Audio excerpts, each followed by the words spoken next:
Hello, in this lesson we are working with vector combinations with scalars.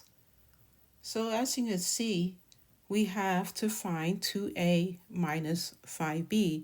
So that is our goal. Let me go ahead and highlight that.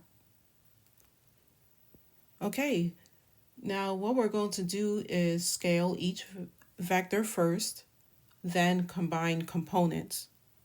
So let's take and write down 2a. 2a equals 2 times whatever we're given for a, and that's 4i minus 3j. Next, we're going to multiply each component by 2, and we get an ending result of 8i minus 6j. Now we're going to do the same with 5b. 5b equals 5 times, and whatever b is, 2i plus 7j. And here we're going to multiply each component by 5. As you can see, we get an ending result of 10i plus 35j.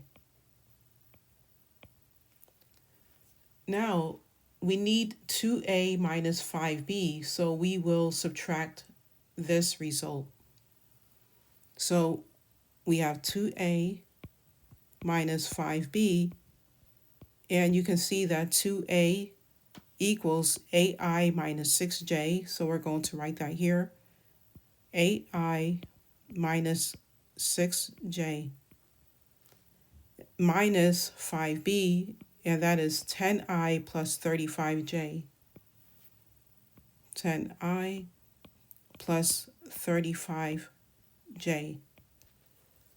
Okay, so now let's group these two groups of components here.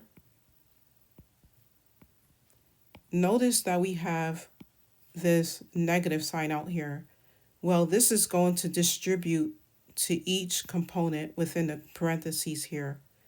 What that means is that positive 10i is going to become negative 10i. Positive 35j will become negative 35j. So let's write this down. We have 8i minus 6j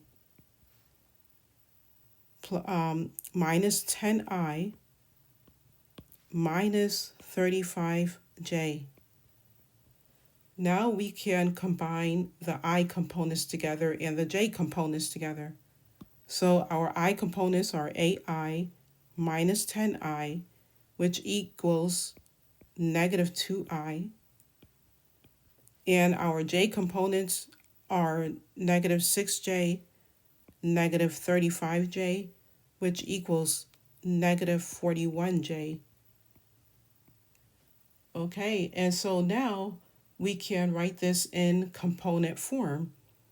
So in component form, and I'll just write component form here.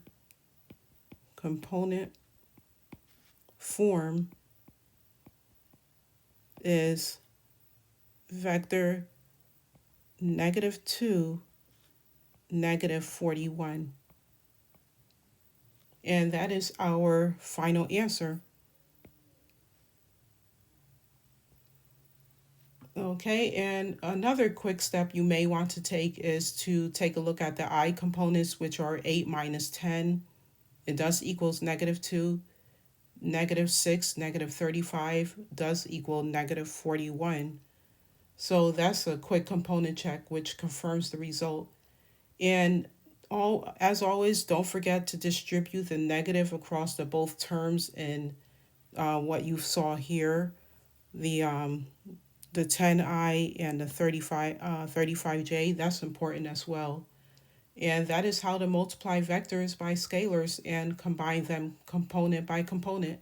So keep practicing and stay tuned for more calm, clear algebra and beyond lessons right here on Math by TV.